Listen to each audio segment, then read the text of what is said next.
Welcome to today's video. It's gonna be about shipbuild operations, especially for rotary craft. This is gonna be the first part, giving you some theory, and the second part will be actual flying in DCS. So the first thing we are gonna look at are the comms and the control zones that are with wet operations. So we have the tower, that's the smaller zone. It usually goes out to 10 nautical miles and up 2,500 feet. That's the area of the control tower for your carrier. Then the other zone is the control zone up to 100 nautical miles and altitude of unlimited from the surface. When will this zone be used? Usually when there's no other controlling agency in the area. What that means is you will be guided to another agency, and that can be sooner than 100 nautical miles. That means for us in DCS, we use the tower for 5 nautical miles out and up to 2,500 feet, or the top of case 1 stack if there is one. When we are outbound, we are using center up to 15 nautical miles and altitude of unlimited, unless we are guided to another agency that controls us. Marshall is for inbound operations and are extending upwards to 50 nautical miles. Same as with center inbound. So slots and markings on the LHA for us. In DCS there are 4 VTOL spots in the back and 8 rotary spots. The first one is at the bow of the deck and they go along the port side mainly. We have one spot that's spawnable at the starboard side. So what does a helicopter landing spot look like on the LHA? It's the inverted T with a 45-degree line, and that's the line that's important for us, as well as the line right here. When we approach, we're gonna focus first on the normal line-up line here, and once we intercept that line, we're gonna turn towards the ship and try to intercept the 45-degree line right here. How that looks in detail we will go through in just a minute. Important right now are the 2 yellow dots we have here. In between those, our main landing wheels should come to settle on the deck if everything worked out perfectly. And the other yellow dot should be where our nose is facing. To line up with the center of the ship, we have those 2 fore and aft center lines. So our fuselage should be lined up with those lines once we lower on the deck. And that's mainly all there is to the markings that are on the deck that are pertaining to us as rotary craft. Next we're gonna take a look at safety. The most important part is a helicopter shall not be flown over another aircraft on launch or recovery. We try to stay clear of every aircraft that's on the deck. Usually what we use are rotor brakes. The Apache has a rotor brake. It's not implemented yet, but gain some muscle memory. We will activate the brake function of the lock, and once it's implemented, we can go one farther and activate the rotor brake itself. Another thing is radio should be turned on and set to the land and launch frequencies as soon as practicable after APU is started, so we can get communication from the deck crew, get communication from the tower and from the other aircraft on the deck, especially if both Harriers and Apaches are deploying at the same time. And another very important step is, under no conditions shall helicopters be ground taxied on board ships. If we have to taxi somewhere, we either do it via hover taxi or via air taxi. The essential information that we need as pilots for starting and landing are the height of the ship. For the LHA it's 70 feet. Then the BRC, the basic recovery course, that will be known during the briefing. For example, 135 degrees, and the speed of the ship, how many knots it plows through the ocean.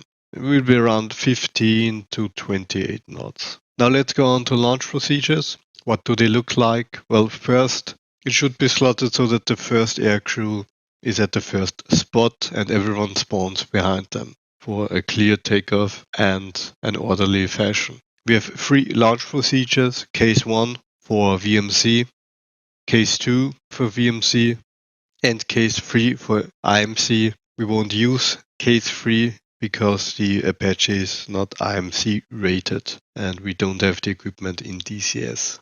What do we have to look at in DCS specifically for our aircraft configuration? Well, first of all, we have to set the AGI alignment mode to C. There we have two options, either stationary or moving. Usually the carrier will be moving, so we will set it to move. Setting the fuel type to GP5 because that's the fuel type that is exclusively used on decks. And as mentioned before, the rotor brake. And one thing that I strongly recommend is to set the stabilizer mode to nap of the earth mode. You don't necessarily have to do it, but I find it helps with visibility. So what does the normal launch procedure look like? First, we confirm all systems are working. We go for our checklists. And once we're ready to launch, the pilot or the flight commander will signal the tower and ask for clearance as per usual. Once we are cleared, we will do the hover power check. The only difference with that on the deck is that the deck is moving first of all and that the hover power check therefore will be at 15 feet, not 5 feet. But everything stays the same. We try to hold the ship speed as we lift up, get to 50 feet. Once we are stabilized, we confirm we have good power. We will slide to clear the ship. So usually we will slide to our left, then turn 45 degrees to our left and depart from the bow. If we're operating as a flight, the second Apache in the flight will wait 8 seconds after the first aircraft has the wheels off the deck. Once all aircraft in the flight are clear of the ship, the pilot or the pilot in command will signal the tower with essential information. That would be first the aircraft status, so ops normal, so we let them know everything is fine, everything is working. Then the fuel state in hours and minutes, and how many souls are on board. So one Apache has 2 souls on board, the pilot and the co-pilot. So in a flight of 2, we would have 4 souls on board. We will report that every time unless prohibited by operational restrictions, but those will be briefed as well if they apply.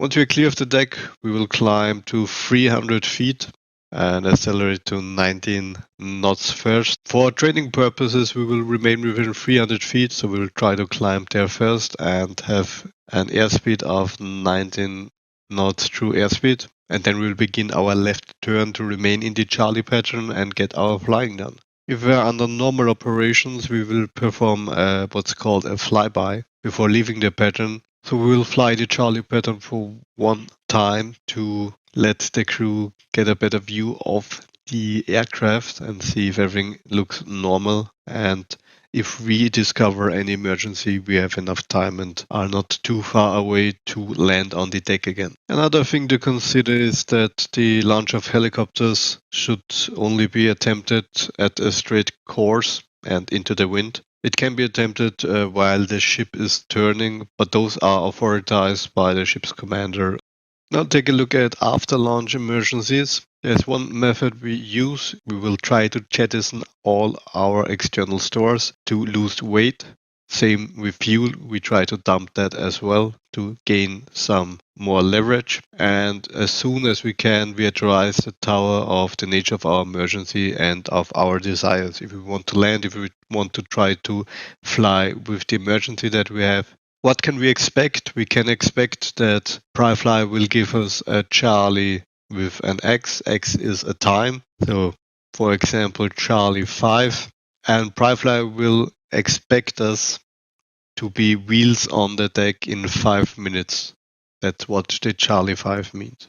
Now that we have lifted off, we need to get back on the deck again, and that's where we take a look at arrival procedures. Once we enter the ship's control area, so the farthest out we can be is 50 nautical miles. Then we will contact the AATCC, so our marshal, and ask for instructions. What should we inform the marshal frequency with? Well, first of all, our call sign. Then the position relative to the ship. The Apache does not have a TACAN, so we can't use that. Our altitude in feet. The fuel state, once again, in hours and minutes. If we are in a flight, the lowest aircraft will report its status to us as the flight commander and will report the lowest state in the flight. Then again, souls on board, what ordnance we have remaining, and other pertinent information that may be important to the tower. Then the next thing we're gonna call up is when we see the ship, we shall report CU to either the Marshal or the tower frequency once we gain visual contact. And usually Marshal will guide us and let us switch to the tower frequency by 5 nautical miles. So once we have sent them our information, usually they will give us some information that we can work with. So for example, the deck status information, so either red or green, if they are ready to receive us or not. Then the base recovery course of the ship itself, its magnetic heading in degrees. The ship's velocity, so how many knots it's plowing through the ocean. The wind speed and direction over the deck. The pitch and roll of the ship if it is in extremes. And the altimeter setting. What we have to do then once again are other calls. What we call is the break to the ship from the holding pattern. Then once we are abeam, the opposite lineup line, and we tell them as well which pilot will be on control, the front or the back seat, and we will report when we are crossing the stern. So let's take a look at the helicopter case 1 approach procedures. Well, case 1 is what we usually use. It is doing VMC and we don't expect to encounter IMC at any time during the landing process. We have weather minimums of 1000 foot ceiling and 3 miles visibility, and we have 3 holding patterns that the tower could guide us to. The first one is the overhead delta pattern. It's used when there are only helicopter operations currently. We have the starboard delta pattern. That's a pattern we use if we are with mixed aircraft operations, so helicopter and fixed wing. And during mixed aircraft operations, our helicopter break altitude shall not exceed 300 feet. If we are not otherwise instructed by Firefly, we will use the overhead delta pattern, and once we are cleared to land, we will fly the Charlie pattern. So how does it look like in theory? Well, we start the delta pattern at 1000 feet and with a speed about 80 to 100 knots, and we wait until we are cleared for the Charlie pattern to land. Usually they will assign us a spot. Cleared for landing, expect 5 spot, so it's land at the 5th spot. Once we are cleared, we can call break and begin our descent to the Charlie pattern. Charlie pattern is, as mentioned before, at 300 feet and at 80 knots. So we'll join the Charlie pattern. Once we are at the stern, we call stern to the tower and continue flying. Once we are abeam of the other side of our lineup line, we will call a beam with which pilot will be piloting. So in this case, it will be the backseater, so a beam backseater. We'll continue our flying, still 300 feet, still 80 knots, and we are here directly at the spot. So that will be the time when we try to intercept the 45-degree line after turning to the spot itself. We intercepted the 45-degree line, we lined up beside the deck, and now it's time to make a left pedal turn to get the whole fuselage to line up with the ship itself. Once we have done that, we can slide to the right and onto the spot. If everything worked out perfectly, we will be 15 feet above the deck, right at our markings, and then we can settle down. And that's all there is to landing on a ship. So what we will be using in ACOI is trail formation once we are in the delta pattern. We try to intercept the line as soon as possible, and once we have done that, we approach slow and controlled. Caution is needed once you are at 40 knots through airspeed, as you lose the lift and get into hover flying. You need more collective to maintain altitude. I found that approaching the ship at the ship's speed plus 5 to 10 knots is usually the best method to slowly approach and have a safe landing. And the pedal turn should be made shortly before crossing the deck. We also have the helicopter night case 1 recovery. It's mainly the same. The only thing that's different is that we will intercept the landing spot not at the 90-degree line, but we will fly from the stern. So we fly to the stern, fly parallel to the deck itself on its port side, and then we will slide over, much like the Harrier does. There's also the starboard slot recovery. It's again the same thing. The only thing that is different is that we can try to land from the starboard side directly onto the spot. If that is not possible, we can still do it from the port side and slide over the deck. Once again, we have to make sure there are no other aircraft that we will fly over, and we won't use ground taxiing. What can happen during the approach? A wave off can happen. When can it happen? If tower or pry-fly advises us, if an LSE is on the deck and he waves us off, that is not implemented in DCS yet. The most important point of all, anytime the pilot feels the approach cannot be safely completed, he should wave off himself, or the co-pilot should wave off. And should we lose visual contact with the LSE on our final approach, again, the LSE for rotary wing is not implemented yet. We shall report our identification, waving off, and parallel the BRC on the appropriate side, and then re-enter the stack and wait for further instructions from pry-fly. So those are the sources I've used. You can look all of that information up and more. I wish you happy flying, and we will see each other in part 2.